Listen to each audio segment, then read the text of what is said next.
नमस्कार, जय मसीह, शालोम। आप सबको 15 अगस्त 2026 का बहुत सारा बधाई हो और परमेश्वर के आशीष से आप सबके साथ बनी रहे। जय हिंद, जय भारत। आज मैं इस विषय में कुछ बातें लेकर आया हूँ। विशेष करके हमारा देश जो स्वतंत्र हुआ है, हमारा देश भारत की स्वतंत्रता के पीछे बहुतों ने कुर्बानी दी है। हमारे बाप दादाओं ने कुर्बानी दी है।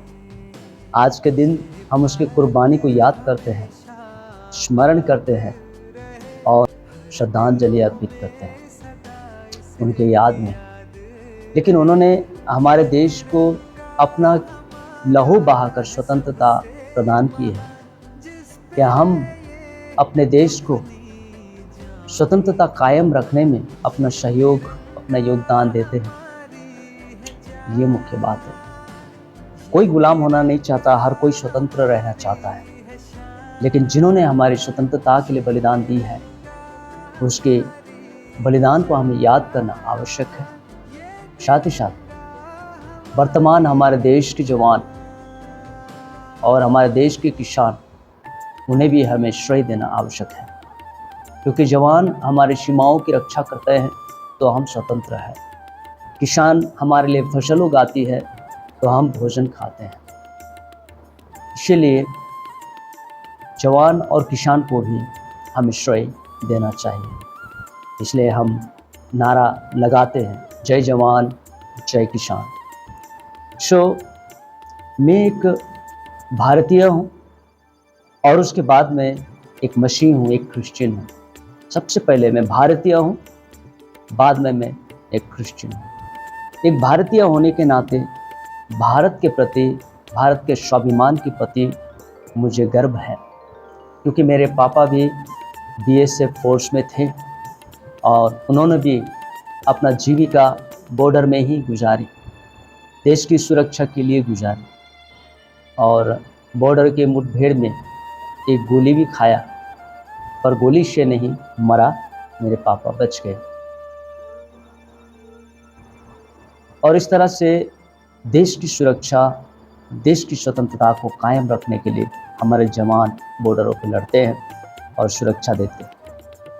लेकिन हमारे नैतिक जीवन में, हमारे प्रतिदिन के जीवन में हमें क्या करना चाहिए as a Christian, as a विश्वासी होने के नाते? बाइबल हमें बताती है।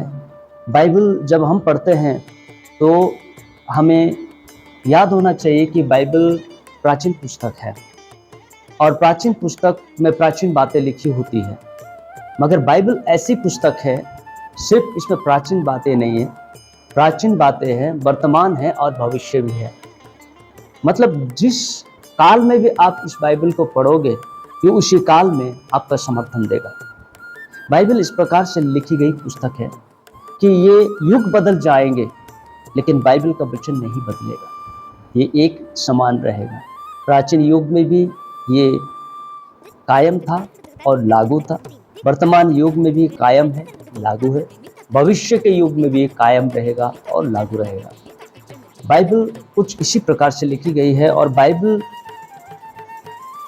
किसी मनुष्य ने अपनी कल्पनाओं से लिखा हुआ नहीं है, बल्कि परमेश्वर की प्रेरणा से, परमेश्वर की इच्छा से, उसकी मर्जी से लिखी गई है। हम देखते हैं बाइबल में हमारे देश के विषय में क्या लिखा है, हमारे देश के प्रति क्या लिखा है, हमारे देशभक्ति के प्रति क्या लिखा है, हमारे नैतिक जीवन के प्रति क्या लिखा है। हम बाइबल से कुछ पदों को देखेंगे। पहली बात, हमारी स्वतंत्रता। पहला पत्रस 2 अध्याय की 16 पद में लिखा है, इस स्वतंत्रता को बुराई की आड़ होने मत दो। जो स्वतंत्रता हमने पाई है, बाइबल एक सार्वजनिक पुस्तक है और बाइबल विश्वव्यापी पुस्तक है और बाइबल परमेश्वर का वचन है और परमेश्वर सभी का है, चाहे वो भारत के हो या किसी और देश की हो, बाइबल सभी के है। इसलिए हम जिस देश में भी रहते हैं, उस देश का गुणगान करना, उस देश का व्यवस्था का पालन करना, उस देश के अधिकारियों के अधीन रहना और उस देश के लिए प्रार्थना करने के विषय में ये बाइबल हमें बताती है। और ऑब्वियसली मैं एक भारतीय हूँ, मैं भारत देश में रहता हूँ, तो मैं भारत का ही गुणगान करूँगा, क्योंकि मेरा जन्म, मेरा कर्म और मेरा सब कुछ भारत में है। तो पहली बात ये कहता है हमारी स्वतंत्रता, इस स्वतंत्रता को बुराई की आड़ होने मत दो। बाइबल बताती है अपने आप को स्वतंत्र जानो, पर अपनी इस स्वतंत्रता को बुराई के लिए आड़ न बनाओ, परंतु अपने आप को परमेश्वर के दास समझ कर चलो। तो जो स्वतंत्रता हमें मिली है उसका बुरे कामों के लिए, बुरी बातों के लिए फायदा मत बनाओ, बाइबल हमें बताती है। दूसरी बताती है आपस में भाईचारा रखो और परमेश्वर से डरो। 17 पद में सबका आदर करो, भाइयों से प्रेम रखो और परमेश्वर से डरो और राजा का सम्मान करो। तो बाइबल स्पष्ट बताती है उस समय प्राचीन काल में राजा हुआ करते थे, लेकिन वर्तमान काल में मंत्रियां हैं जो देश को चलाती हैं, देश को संचालित करती है। तो वचन कहता है अपने देश के मंत्रियों का आदर करो, अपने भाइयों का आदर करो और परमेश्वर का डर मानो, उसके डर में चलो। दूसरी बात है देशभक्ति। तीतुस की पत्री 3 अध्याय का पहला पद, देश के अधिकारियों के अधीन रहो और संविधान का पालन करो। देशभक्ति के विषय में कहा गया है लोगों को शुद्धि दिला, यानी कि लोगों को याद दिला कि हाकिमों और अधिकारियों के अधीन रहे और उनकी आज्ञा माने और हर एक अच्छे काम के लिए तैयार रहे।